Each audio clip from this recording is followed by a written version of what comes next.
Capítulo 12. El juicio del gran trono blanco y más allá.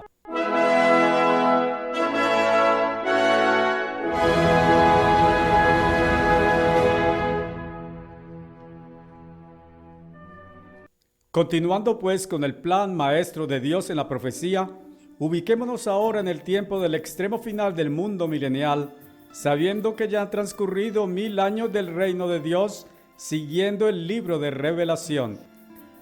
Es muy importante aquí plantear que es imposible evitar dificultades para ubicar con certeza en el tiempo trascendentales acontecimientos descritos en las profecías que ya no cabría decir, como es usual hoy, que cambiarán el mundo, sino que cambiarán juntamente el mundo y el universo como los conocemos. Sin embargo, vale la pena intentar seguir el hilo narrativo de las profecías, especialmente las del libro de Revelación, hasta lograr concebir completo en lo posible el gran cuadro en nuestras mentes del gran objetivo final del plan maestro de Dios más allá de la era humana sobre la tierra.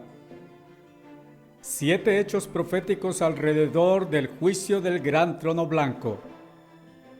Nos ha quedado fácil en la Iglesia de Dios dar por hecho que después del milenio sigue el juicio del gran trono blanco, ¿verdad? La primera dificultad surge porque hay 7 hechos proféticos de gran trascendencia, incluido el juicio del gran trono blanco, que de un primer vistazo uno lógicamente vería ocurriendo al mismo tiempo, de manera concomitante o cercanamente en el tiempo. Ellos son: 1. Que Satanás va a ser soltado por breve tiempo. 2. La invasión del lugar santo, Jerusalén, por parte de Gog y Magog. 3. Que después del hecho 2, Satanás va a ser lanzado al lago de fuego donde será atormentado por siempre. 4. El juicio del gran trono blanco. 5. La segunda gran resurrección de los humanos que murieron en pecado. 6.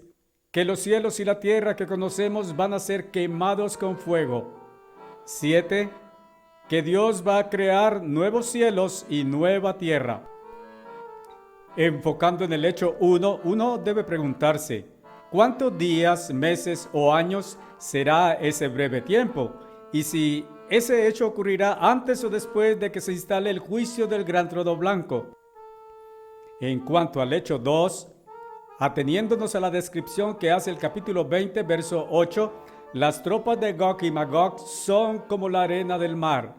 Entonces, antes de que ocurra esta invasión, ha debido primero suceder el hecho 5. En consecuencia, todo esto indica que Gog y Magog necesitarán un tiempo considerable para ponerse de acuerdo militarmente en relación con la fabricación de las armas con las que van a atacar, porque no parece viable humanamente que ese ataque lo vayan a hacer con palos o con puños. Por supuesto que todo sugiere que antes de que ellos piensen en efectuar tal invasión, es porque con el paso del tiempo ha habido algo del reino de Dios que atormenta sus mentes y que aparentemente perjudica sus intereses egoístas. Por supuesto que ese sentimiento habrá sido inculcado por Satanás. En cuanto al hecho 3, puesto que no se vislumbra claridad en cuanto al tiempo de su libertad y de su continuada obra de engaño sobre este nuevo mundo de Dios, no se puede saber cuánto tiempo durará su postrera maligna y difamatoria obra contra Dios, como para establecer en qué momento terminará el hecho 2, y saber entonces cuándo será Satanás neutralizado por Dios, antes de ser lanzado al lago de fuego.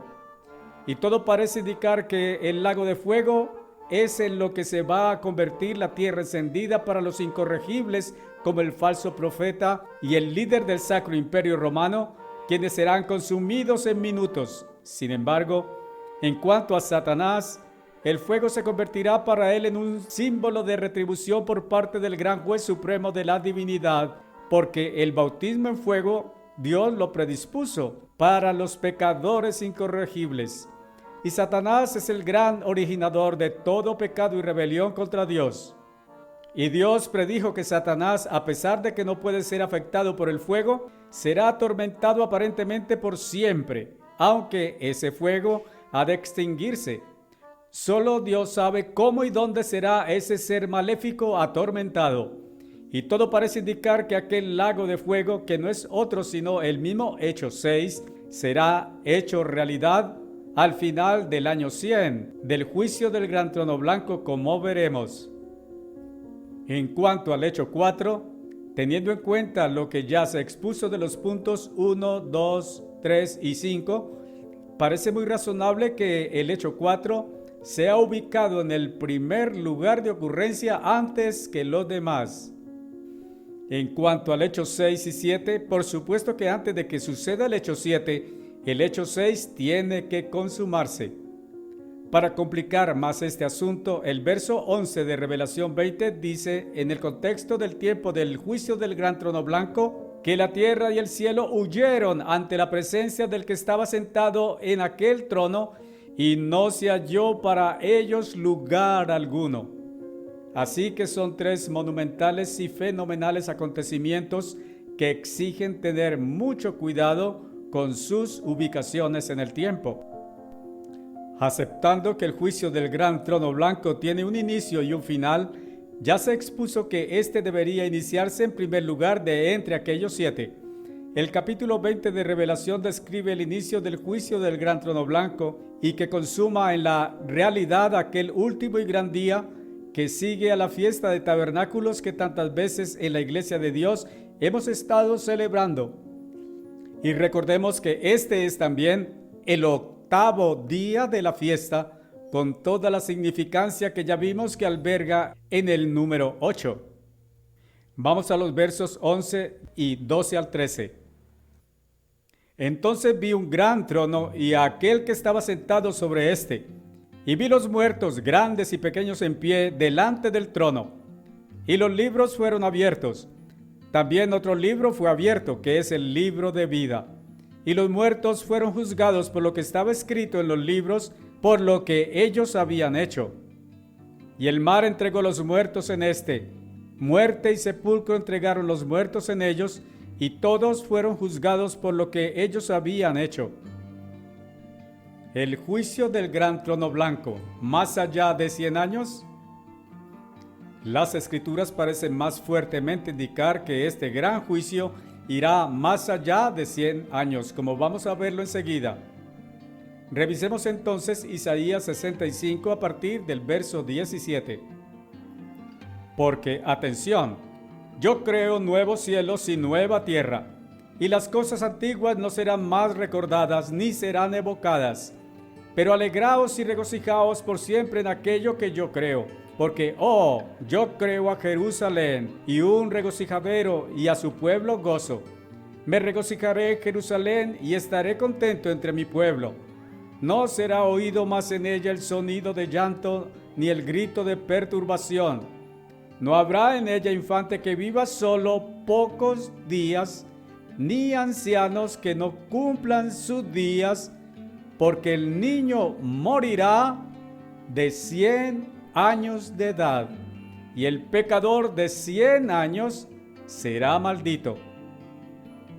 Tomemos nota destacable del verso 17, porque marca una importante pauta para ubicar el hecho 6, y por supuesto, atado a esto está el verso 20, que es el que citaba el señor Armstrong para afirmar en términos probabilísticos y no conclusivos que el juicio del gran trono blanco duraría 100 años. Vamos a ver cómo está vertido el verso 20 en la Biblia interlineal hebrea en inglés.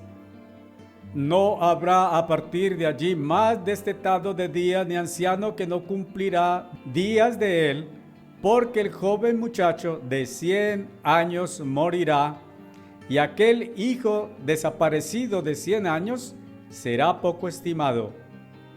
Para más claridad y comprensión, veamos cómo lo vierte la Biblia ortodoxa judía. No habrá más allí un infante de días, ni hombre anciano que no cumpliere sus días, porque aquel que muriere de 100 años de edad será considerado joven, pero el pecador de 100 años de edad será maldito. Notemos que las tres versiones en realidad tienen todas el mismo sentido, pero la versión ortodoxa judía es mucho más clara. Las otras dos anteriores versiones exigen un mayor esfuerzo mental deductivo, pero la clave para entender bien está en el estilo comparativo de las situaciones del niño frente al anciano, porque, por ejemplo, la primera versión citada dice que el infante, por muy pocos días que viviere, morirá de 100 años. Entonces puede uno cuestionarse, ¿qué será del anciano? Significa que otros infantes con mejor suerte llegarán a su ancianidad más allá de 100 años. Entonces la versión judía no puede ser más clara y comprensible, porque aquel que muriere de 100 años de edad sería considerado todavía en su juventud. Es evidente que Dios va a extender la vida del hombre en la tierra mucho más allá del promedio de vida que hemos conocido y que Dios antiguamente limitó finalmente a 70 años. Así pues, aquellas personas nacidas en los primeros días o meses del juicio del gran trono blanco, que llegarán a la edad de 100 años al final de aquel, serán consideradas infantes, niños o jóvenes. Lo cual significa que para que lleguen a su ancianidad, tendríamos que proporcionalmente multiplicar esa edad al menos por 3 o 4. Y así podemos asumir que el juicio del gran trono blanco podría durar entre 400 y 500 años. Y esto lo confirma el profeta Isaías. Dice, porque como los días de un árbol serán los días de mi pueblo, y mis elegidos disfrutarán largamente la obra de sus manos. Isaías 65, verso 22. De otra parte, continuando con la revelación del verso 20 al final del mismo, que dice, pero el pecador de 100 años de edad será maldito. Y eso hace evocar aquella escritura que dice, apartaos de mí vosotros malditos al fuego eterno preparado para el diablo y sus ángeles. Mateo 25, verso 41. Evidentemente, estas dos escrituras tienen mucho en común. Y asimismo de evidente es que Dios dispuso el límite del año 100 para aquellos de la segunda gran resurrección en relación con su arrepentimiento. Y claro, esto no es nuevo para la iglesia de Dios. Entonces, siendo consecuentes con todo lo antes expuesto, acerca de que este tiempo del juicio del gran trono blanco irá más allá del límite de los 100 años, significa que habrá un número reducido de personas que no les alcanzará el término de 100 años para arrepentirse, porque nunca lo considerarán y por lo tanto se harán acreedores a la sentencia de maldición en el lago de fuego, la cual, acorde con todo el contexto de las profecías alrededor del juicio del gran trono blanco, debería ocurrir el último día del año 100, es decir, en este preciso momento debería ocurrir el hecho 6, y por supuesto enseguida debería ocurrir el hecho 7. Al mismo tiempo e inmediatamente antes de que ocurra el hecho 6, habrá muchos que se habrán arrepentido antes del año 100, y entonces Dios tendrá que hacer algo para garantizar su continuidad de vida y su salvación. Pero antes de continuar con este tema más allá del punto en que nos encontramos en la profecía, es oportuno que volvamos al asunto del pecador que será maldito a los 100 años, porque hay algo más involucrado en esa interesante escritura de Isaías 65, verso 20. Porque si continuamos citando los siguientes versos, estos describen un escenario muy similar al que describe el mismo profeta Isaías en otros capítulos y al que describen otros profetas sobre el mundo milenial o el maravilloso mundo de mañana. Y han sido estas mismas profecías las que en la Iglesia de Dios Universal eran citadas para describir lo que será el mundo milenial de Dios. Veamos entonces los versos 21 a 25. Construirán casas y habitarán en ellas. Plantarán viñas y comerán de su fruto. No construirán y otro habitará en lo construido. No plantarán y otro comerá. Porque como los días de un árbol serán los días de mi pueblo, y mis escogidos disfrutarán largamente de la obra de sus manos. No trabajarán en vano, o darán a luz hijos para calamidad, porque serán los retoños de los benditos del Eterno, y sus hijos con ellos. Antes de que ellos clamen, yo responderé. Mientras estén aún hablando, yo oiré. El lobo y el cordero juntos se alimentarán, el león comerá paja como la vaca, y polvo será la comida de la serpiente. No dañarán o destruirán absolutamente mi santo monte, dice el Eterno. En consecuencia, queda demostrado que aquella revelación en verso 20 acerca de que el pecador de 100 años será maldito va a ser un parámetro regulatorio y decisorio que Dios usará también durante el tiempo milenial como juicio definitivo sobre aquellos que demostrarán en ese período de 100 años que no doblarán sus rodillas sinceramente ante Dios y por lo tanto morirán con expectación de juicio condenatorio, cuyo destino al tiempo de su resurrección, tercera resurrección, será el lago de fuego. Por supuesto, aquellos en el milenio que antes de que cumplieran 100 años se hubieren de arrepentir, probablemente vivirán físicamente durante el milenio y el período del juicio del gran trono blanco, y ya no será asombroso para la humanidad que alguien viva como en los días del primer hombre Adán, alrededor o más de 1000 años. Ahora sí, continuemos con los 7 trascendentales hechos que estábamos tratando relativos al tiempo postmilenial para hacer las siguientes consideraciones. 1. Puesto que el hecho 6 debería ocurrir en el último día del año 100, cuando toda la tierra y los cielos serán pasados por fuego, convirtiéndose en un inmenso lago de fuego para ser echados allí los incorregibles pecadores. ¿Qué será de la inmensa mayoría de jóvenes y ancianos vivos sobre la tierra que se arrepentirán antes del año 100? ¿Qué será de los niños que nacerán pocos años antes del año 100, que deberían continuar sus vidas hasta alcanzar la edad adulta para arrepentirse? La respuesta es que ellos continuarán viviendo cuando el hecho 7 entre al escenario, los nuevos cielos y la nueva tierra que Dios ha prometido. Y debemos tener en cuenta aquí que cuando el milenio llegue a su fin e inmediatamente antes de que se inicie el juicio del gran trono blanco, probablemente muchos millones de personas que habrán vivido en el período milenial serán testigos de y compartirán sus vidas a partir de entonces con los muchos millones que resucitarán durante el juicio del gran trono blanco. 2. Si los cielos y la tierra que conocemos van a ser quemados en el último día del año 100, cualquiera concluiría entonces que todos los que estuvieren vivos habrán de ser consumidos por el fuego, ¿verdad? Sin embargo, dice la Escritura, lo que es imposible para hombres es posible para Dios. Lucas 18, verso 27. Tenemos que convencernos de que nada es imposible para Dios. A propósito de esto, recordemos que algunos grandes siervos de Dios fueron transpuestos, como fue el caso de Enoc, Hebreos 11, versos 5 a 6, y Elías, Segunda de Reyes 2:11. Transpuesto significa trasladado de un punto territorial a otro distante. Y aunque estas escrituras pudieran parecer que ellos subieron al cielo para habitar allí, como muchos han mal enseñado, no podemos olvidar la escritura de Juan 3, verso 13. Ninguno ha ascendido hasta el cielo, sino aquel que descendió del cielo, el Hijo del Hombre.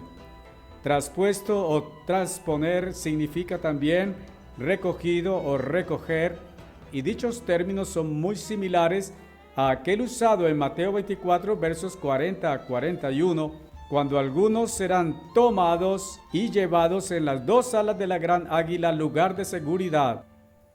Asimismo, pensemos en los millones de santos que serán protegidos por Dios durante el día de la ira de Dios y la gran devastación que será causada sobre la tierra, ríos, mares, el sol, etc. Así pues, de alguna manera, Dios y sus millones de ejércitos angelicales se las ingeniarán para trasponer por el breve tiempo que durará tal conflagración a aquellos muchos millones de personas que habrán de continuar sus vidas, esta vez sobre la nueva tierra y bajo los nuevos cielos que Dios creará inmediatamente después de que sea consumado el hecho 6. 3. Todo esto parece grandiosamente maravilloso y está en el mismo contexto narrativo del capítulo 21 de Revelación. Entonces vi un nuevo cielo y una nueva tierra, porque el primer cielo y la primera tierra se habían disipado. Atención, yo hago todas las cosas nuevas. He de esperar que a partir de este momento la vida en la tierra va a ser mucho más maravillosa y soñada que como fue durante el milenio y el juicio del gran trono blanco. 4. Asumiendo que el hecho 4, juntamente con los hechos 1 y 5, ocurrirán simultáneamente, solo Dios sabe cuánto tiempo le permitirá a Satanás efectuar su obra de engaño contra las naciones, de entre los cuales Gog y Magog, Persia, Cush, Put, Gomer y Bel-Togarma caerán en su trampa. Vamos ahora entonces a los capítulos 38 y 39 de Ezequiel para ver algunos pasajes significativos y más descriptivos de esta guerra que esas naciones harán en este tiempo contra el campo de los santos y la ciudad amada. Comencemos con el capítulo 38.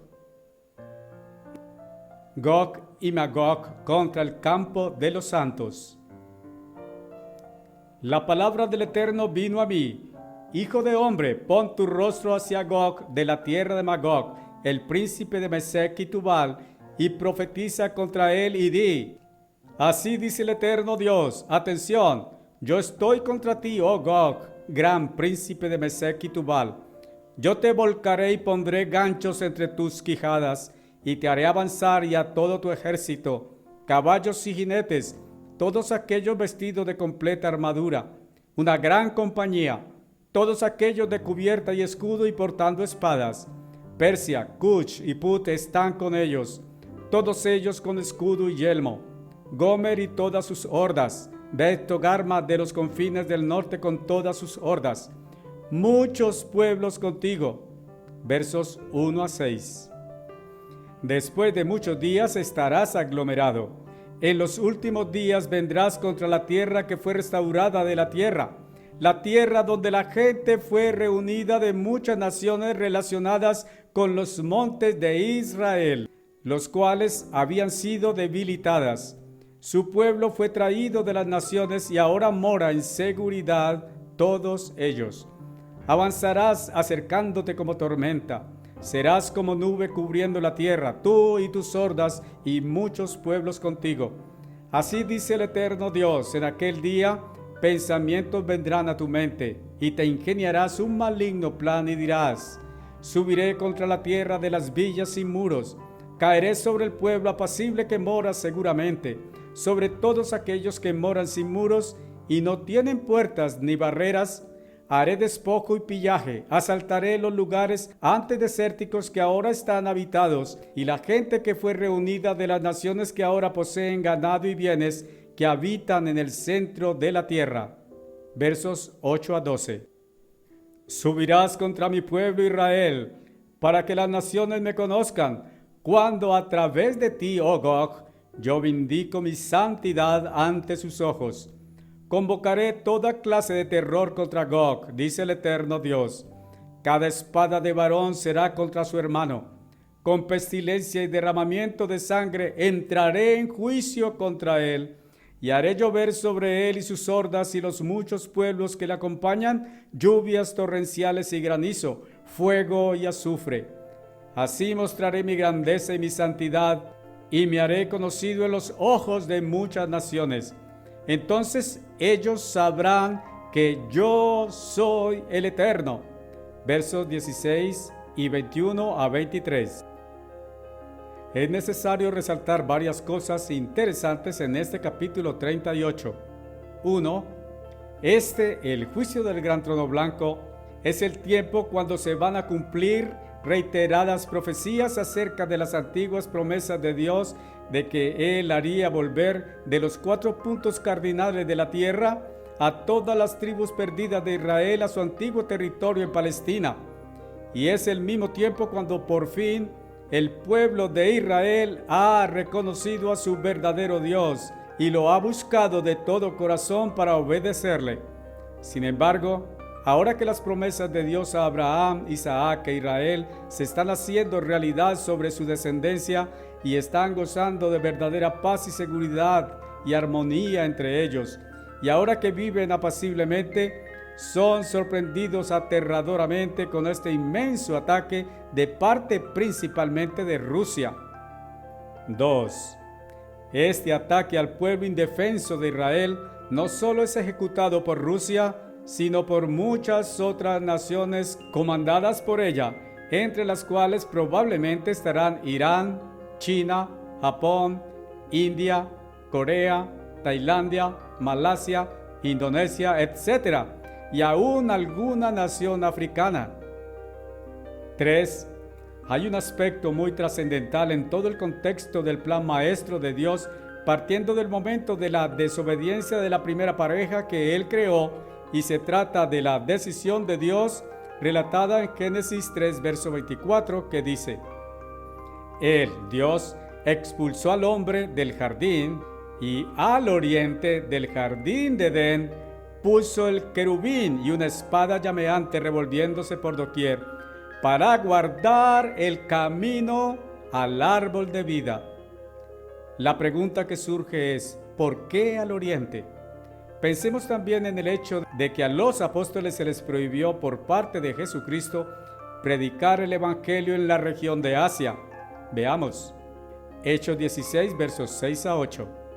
Y recorrieron ellos, el apóstol Pablo y Timoteo, la región de Frigia y Galacia, habiéndoles sido prohibido por el Espíritu Santo hablar la palabra en Asia. Y cuando habían llegado a la parte opuesta de Misia, intentaron entrar a Bitinia, pero el Espíritu de Jesús no se los permitió. Así que pasando por Misia, descendieron a Troas. Para imprimirle a este aspecto más veracidad en el tiempo, todos somos testigos de que la Iglesia de Dios Universal, a través de su gran líder, el señor Herbert W. Armstrong, por muchos años él se contactó con los principales líderes de naciones como China, Japón, Filipinas, Tailandia, y se relacionó con sus clubes rotarios con el fin de adelantar campañas de conferencias y cenas especiales en esos países, presentándose como un embajador de paz sin portafolio, anunciando el evangelio del reino de Dios y ofreciendo la revista La Pura Verdad a esas comunidades.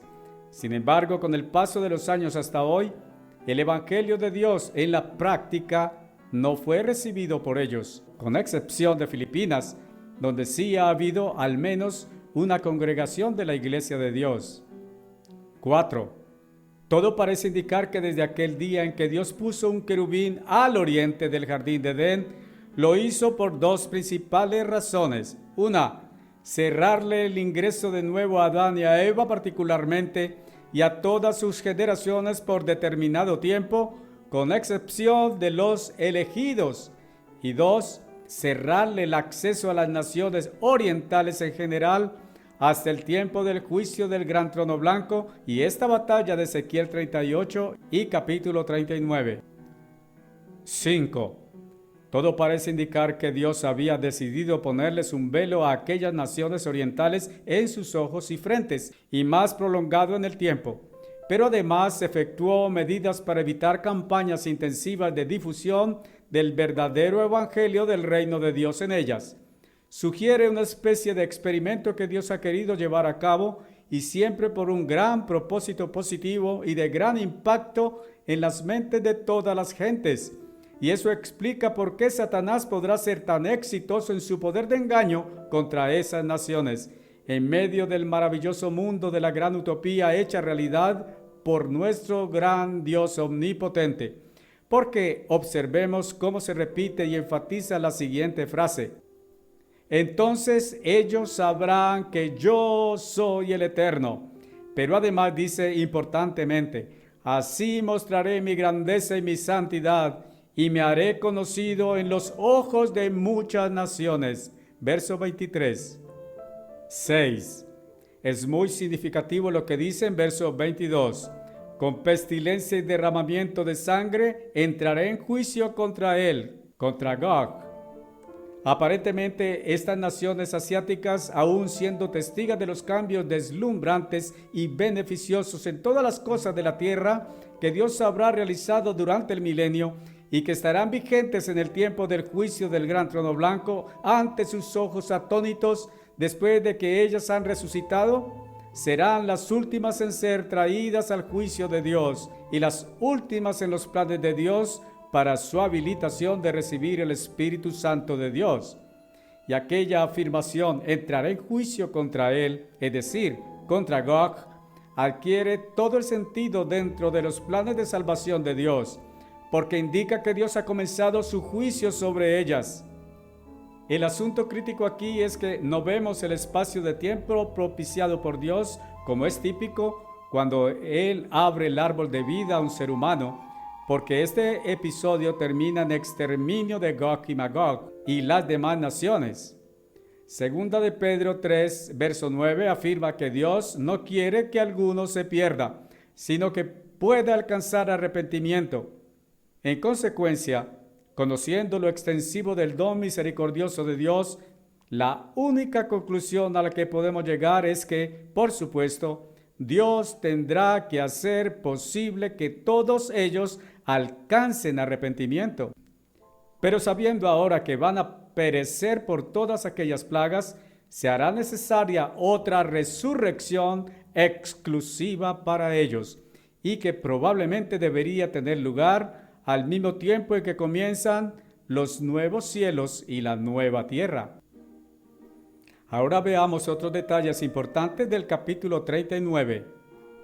Es evidente que va a requerir de varios años para que después de que acontezca la segunda resurrección, Satanás logre su cometido de engaño sobre Gog y Magog y los impulse a una campaña armamentística tal que después de su ataque malogrado por Dios, el pueblo de Israel va a hacer leña o fuego de todo aquel inmenso armamento durante 7 años y va a ocuparse de enterrar a los muertos durante 7 meses. Verso 9. Es de suponer que cuando termine esta batalla, inmediatamente Satanás será completamente despojado de todo poder y el siguiente paso en el plan de Dios será entonces el fenomenal acontecimiento del hecho 6 o último día del año 100 del juicio del gran trono blanco, cuando los cielos y la tierra serán bautizados con fuego.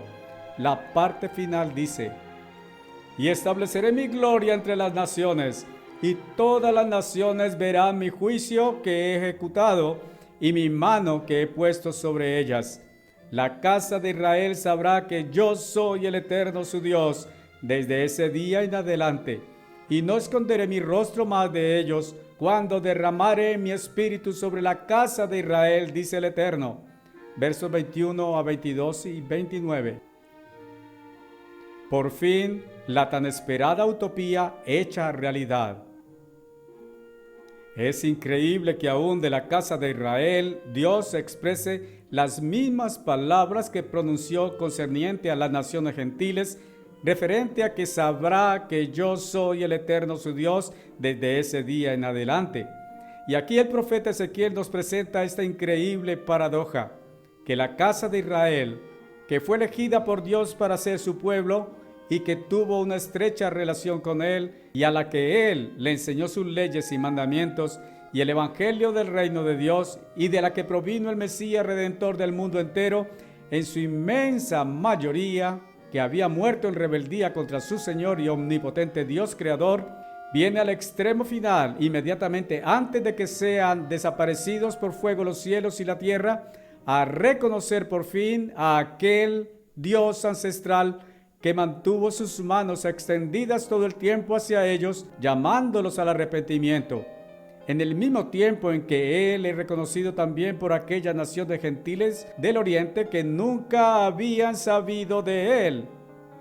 Y el hecho aún más preponderante y conjuntivo de esta increíble paradoja es que al mismo tiempo se cumplirán en ellos, tanto sobre el pueblo de Israel como sobre estas naciones gentiles, profecías tan significativas como las del profeta Joel, que dice: y llegará a suceder después que derramaré mi espíritu sobre toda carne. Vamos a ver qué dicen algunas escrituras sobre el más deslumbrante tiempo de utopía de toda la historia del hombre en la tierra, es decir, el tiempo de los nuevos cielos y la nueva tierra. Volvamos a ese mismo capítulo 2 de Joel, porque nos presenta un cuadro anticipado de lo que especialmente el pueblo de Israel y los hijos de Sión, los hijos físicos de la esposa gloriosa de Jesucristo, vivirán ahora reconciliados con Dios y sus leyes y en armonía con la familia Dios, gobernando sobre ellos y el mundo entero. Leamos los versos 19 a 27. Atención, estoy enviando a vosotros grano, vino y aceite, y estaréis satisfechos, y no haré de vosotros más un reproche en medio de las naciones. No temas, oh tierra, alegraos y regocijaos, porque el Eterno ha hecho grandes cosas. No temáis vosotros, bestias del campo, porque los pastos del desierto están verdes. Los árboles cargan su fruto, la higuera y uva dan en pleno su rendimiento. Alegraos, oh hijos de Sión, y regocijaos en el Eterno vuestro Dios, porque Él ha dado la lluvia temprana por vuestra vindicación. Él ha derramado por vosotros lluvia abundante, la lluvia temprana y la tardía como antes. Las eras del campo estarán llenas de grano para trillar, los lagares rebosarán de vino y aceite. Yo os restituiré por los años en que el enjambre de la langosta, la oruga, el destructor y el revoltón han comido, mi gran ejército que envié a vosotros. Comerás a plenitud y quedarás satisfecho, y alabarás el nombre del Eterno vuestro Dios, quien ha tratado con vosotros maravillosamente. Mi pueblo nunca otra vez será avergonzado. Sabréis que yo estoy en medio de Israel y que yo, el Eterno, soy vuestro Dios y que no hay otro. Y mi pueblo nunca más será avergonzado. Ahora volvamos al capítulo 21 del libro de Revelación para saber completamente qué dice de el más maravilloso tiempo en la historia del hombre, cuando la nueva Jerusalén será descendida del cielo. Versos 1 al 4. Entonces vi un nuevo cielo y una nueva tierra, porque el primer cielo y la primera tierra se habían disipado, y el mar ya no existía. Y vi la ciudad santa, la nueva Jerusalén, descendiendo del cielo de Dios, preparada como una novia adornada para su esposo. Y oí un grito procedente del trono diciendo: atención, la morada de Dios está con los hombres. Él morará con ellos y ellos serán su pueblo, y Dios mismo vivirá con ellos. Él limpiará toda lágrima de los ojos de ellos, y muerte no existirá más, ni habrá más lamentación, ni gemir, ni dolor, porque las cosas antiguas se habían disipado. Mirando panorámicamente el cuadro que nos presenta este capítulo 21, saltan a la vista dos narraciones haciendo alusión aparentemente al mismo hecho. Pero fijándonos más en los detalles, se hace evidente que se trata de dos hechos distintos, porque si mantenemos la continuidad del hilo de esta historia profética, tenemos que concluir que se trata de dos momentos bajo este nuevo escenario de los nuevos cielos y la nueva tierra. En estos primeros 4 versos que acabamos de citar, observemos que el tema se centra en la ciudad santa, la nueva Jerusalén descendiendo del cielo. Luego agrega, como una novia adornada, indicando que no es propiamente una novia. Y eso parece tener sentido si recordamos que para este momento hace más de 1000 años que una novia se casó con el Cordero. Entonces ahora la narración se enfoca puntualmente en la ciudad santa, la cual parece sugerir que está haciendo referencia a la ciudad santa como símbolo del sistema gubernamental de Dios, cuya sede está en Jerusalén todavía en la tierra, durante este fascinante período todavía de salvación. Entonces, por supuesto, es forzoso ver que este tiempo de los nuevos cielos y la nueva tierra tendrán un principio y un final, porque no debemos olvidarnos de los millones de personas de los pueblos asiáticos que atacaron el campamento de los santos y que murieron a instancia de Satanás, además de aquellos humanos vivos que se arrepintieron antes del último día del año 100 y antes de que fueran incendiados los antiguos cielos y tierra. Así pues, en simultánea con los nuevos cielos y tierra, o inmediatamente después de estos, esa gran multitud humana, por seguro, Dios va a resucitar, lo cual coincidirá con aquel descenso de la gran estructura gubernamental maravillosa que tendrá esta vez la ciudad santa y nueva Jerusalén, con Jesucristo y su esposa dentro de ella gobernando. Muy bien, ahora vamos a la otra parte interesante, a partir del verso 9. Luego vino uno de los 7 ángeles que tuvieron las 7 copas llenas de las últimas 7 plagas y me habló diciendo: Ven, te mostraré la novia, la esposa del Cordero. Y en espíritu me llevó lejos a un gran monte alto. El énfasis aquí de la altura del monte y el contexto mismo de este capítulo indican que Juan fue llevado hasta el tercer cielo, donde está el trono de la gloria de Dios. Y me mostró la ciudad santa, Jerusalén, descendiendo del cielo de Dios, portando la gloria de Dios, su esplendor radiante como la más extraña joya, como piedra de jaspe, clara como cristal. Tenía una gran muralla alta con 12 puertas, y en las puertas 12 ángeles, y sobre las puertas los nombres de las 12 tribus de los hijos de Israel estaban inscritos. Y la muralla de la ciudad tenía 12 cimientos, y sobre ellos los 12 nombres de los 12 apóstoles del Cordero. Versos 9 a 14. Esta curiosa alusión del apóstol Juan a los 7 ángeles que tuvieron las 7 copas de las últimas plagas parece estar advirtiendo al lector que hay una conexión entre ese hecho y lo siguiente que va a exponer.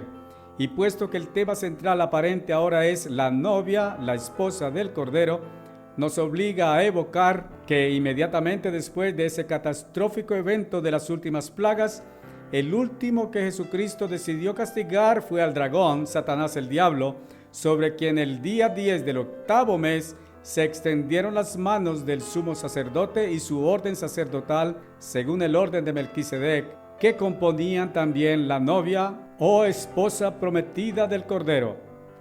Pongamos mucha atención a lo que revela el verso 9. Dice, la novia, la esposa del Cordero.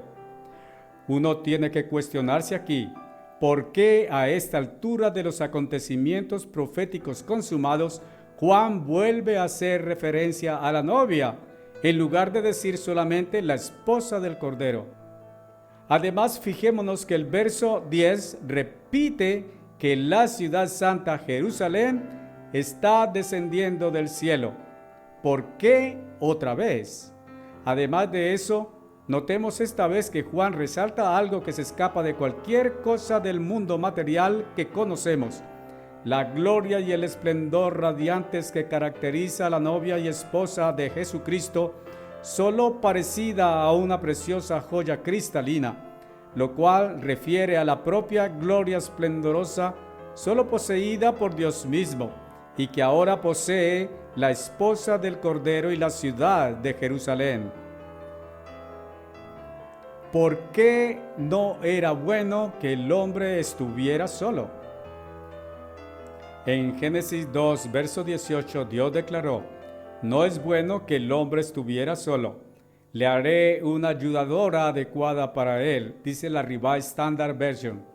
Y también Dios reveló de su maravilloso plan maestro sobre el increíble potencial humano, diciendo en el capítulo 1, verso 26, hagamos al hombre en nuestra imagen según nuestra semejanza.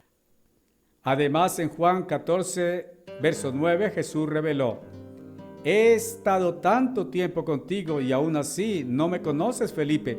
El que me ha visto al Padre. Con esto Jesús nos reveló que el Padre es como el hombre. En este mismo sentido era Jesucristo hombre, y aquella manifestación registrada en Génesis 2, 18, por seguro fue hecha por Jesucristo como mano derecha de Dios, por quien todo fue hecho.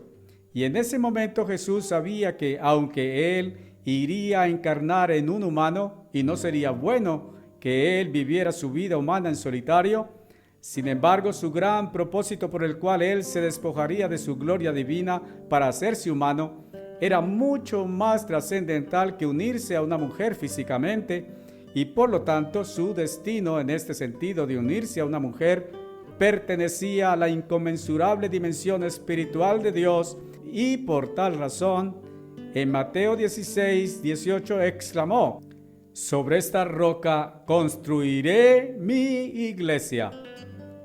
Y todos en la iglesia de Dios sabemos que la iglesia de Jesucristo es una mujer en la dimensión espiritual de Dios. Hasta este punto, ninguno argumentaría contra el hecho que se vislumbra en estas escrituras acerca de que no es bueno que Dios el Padre estuviera solo, ¿verdad? Podemos conjeturar que cuando Jesucristo hizo la declaración en Génesis 2:18, mucho tiempo antes, Él y la divinidad de mayor autoridad habían concebido y diseñado su grandioso plan de reproducirse a sí mismos a través del hombre, y después estaban emprendiendo las acciones para hacer realidad su modelo ideal de una familia compuesta por un padre, una esposa y una descendencia. Y resulta obvio que Dios el Padre y el Logos ya sabían que cada uno en su tiempo debido y de acuerdo con ese mismo plan maestro que habían diseñado, necesitarían una ayudadora adecuada para cada uno. En páginas anteriores quedó expuesto que cuando Aarón o cualquiera de sus hijos ejercía como sumo sacerdote, representaba a Jesucristo. Asimismo, sabemos que la palabra iglesia simboliza a una mujer o cuerpo de Cristo. Toda mujer está formada por una cabeza y un cuerpo. Así las cosas, los primeros 4 versos de Revelación 21 nos presenta desde el cielo un primer descenso de la ciudad santa Jerusalén, teniendo en su interior a Jesucristo y su esposa. Estamos hablando de un hecho realizado probablemente el día 15 del mes octavo o día 1335, como quedó expuesto antes, el cual estaba ligado a las bodas del Cordero y marcaba el punto de inicio del tiempo milenial. De otra parte, los versos 9 a 14 nos presentan un segundo descenso y van directo a mostrar a la novia, la esposa del Cordero.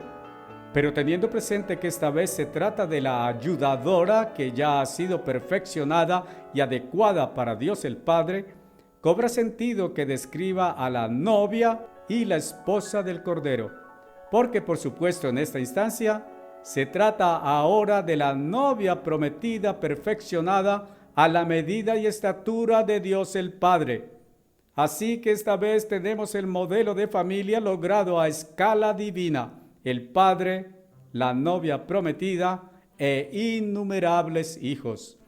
Aunque no específicamente está descrita la gran ceremonia de la boda de Dios el Padre con la novia, vamos a tener que discernir ese maravilloso evento entre las líneas de los últimos versos que tácitamente dan a entender que esta vez el nivel a que ha llegado el radiante esplendor del objetivo supremo de Dios el Padre y Jesucristo con este grandioso plan maestro habrá alcanzado una dimensión descomunalmente incomprensible para cualquier mente humana, en un contexto de lo positivamente más alto, bondadoso y satisfactorio, como es todo lo que procede del Dios omnipotente. Por buena razón el verso 5 dice: y el que estaba sentado sobre el trono dijo: atención, yo hago todas las cosas nuevas. Los versos 15 a 21 hacen exhaustiva descripción de los muros, puertas, cimientos y la calle de Jerusalén, haciendo destacable que sus medidas se derivan o giran en torno del número 12.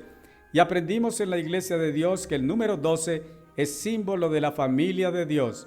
Además, va en mucho detalle sobre el oro puro y las piedras preciosas con que estaban constituidas esas estructuras. Y en previas páginas quedó demostrado que el oro y las piedras preciosas simbolizaban el carácter santo, justo, bueno, perfecto y esplendoroso solo propio de Dios. Enseguida vale la pena citar los últimos versos, porque nos permiten percibir en lo que cada cual humanamente pueda la asombrosa e indescriptible esencia espiritual de Dios, que también la Iglesia de Dios, la familia Dios, habrá de irradiar en el extremo futuro por toda la eternidad. versos 22 a 27.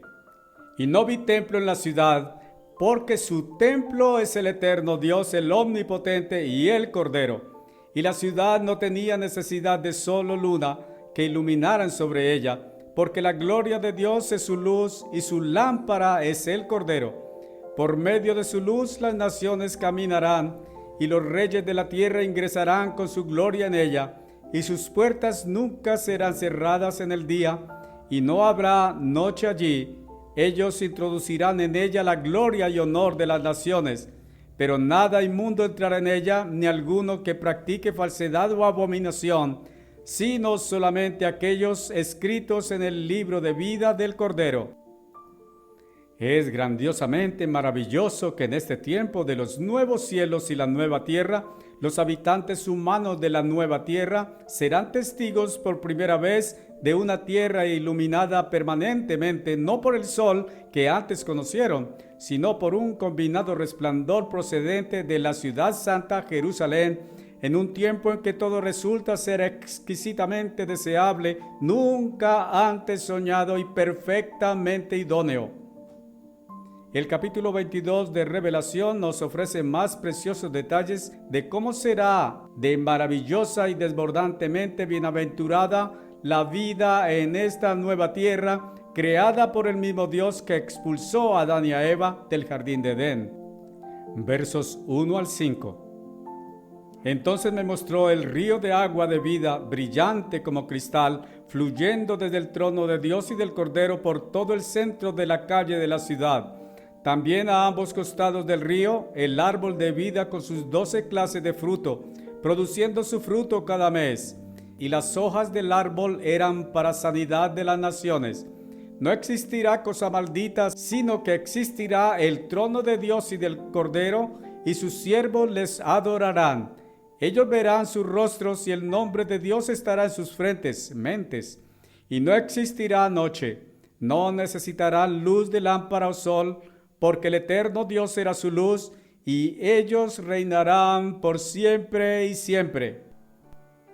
De otra parte, ¿cómo resolverá Dios el destino final de aquellos muchos millones de personas que disfrutarán los nuevos cielos y la nueva tierra por un buen número de años, asumiendo que todos durante este maravilloso escenario soñado finalmente habrán crecido suficientemente en gracia y conocimiento y habrán dado frutos dignos de arrepentimiento? La respuesta es que así como habrá de suceder con los que hubieren sido fieles al Evangelio del reino de Dios y que estén vivos al momento de sonarse la séptima trompeta, que milagrosamente transitarán en un abrir y cerrar de ojos de un estado de mortalidad a un estado de inmortalidad, habrá de ser para estas últimas grandes muchedumbres en la nueva tierra, cuando termine esta última era del hombre. Es importante citar aquí lo que Dios reveló en el capítulo 20, versos 14 a 15. Entonces muerte y sepulcro fueron lanzados al lago de fuego. Esta es la segunda muerte, el lago de fuego. Y si el nombre de alguno no fuere hallado escrito en el libro de vida, él es lanzado al lago de fuego. Esto está en el contexto del juicio del gran trono blanco. En páginas previas se expuso que las escrituras denotan que este juicio del gran trono blanco irá más allá del incendio de los antiguos cielos y tierra. A manera de corolario y advertencia, resulta siempre muy esclarecedor y realista citar al apóstol Pablo cuando tan inspirada y sabiamente advirtió en 1 Corintios 13, versos 8 a 12. En cuanto a profecías, ellas pasarán. En cuanto a lenguas, ellas cesarán. En cuanto a conocimiento, este pasará. Porque nuestro conocimiento es imperfecto y nuestra profecía es imperfecta. Pero cuando llegue lo perfecto, lo imperfecto pasará. Cuando yo era niño, hablaba como niño, pensaba como niño, razonaba como niño. Cuando me convertí en hombre, renuncié a las formas infantiles, porque ahora vemos en un espejo oscuramente. En la época de Pablo, los espejos a los que él se refería eran espejos de agua o espejos hechos de bronce para verse a través de ese metal. Pero entonces, en el reino de Dios cara a cara. Ahora conozco en parte, entonces conoceré plenamente, aún como he sido plenamente conocido. La Biblia New International Version, nueva versión internacional, traduce esta última frase así: ahora conozco en parte, entonces conoceré plenamente, aún como soy plenamente conocido, desde la vista de Dios y los ángeles en el cielo.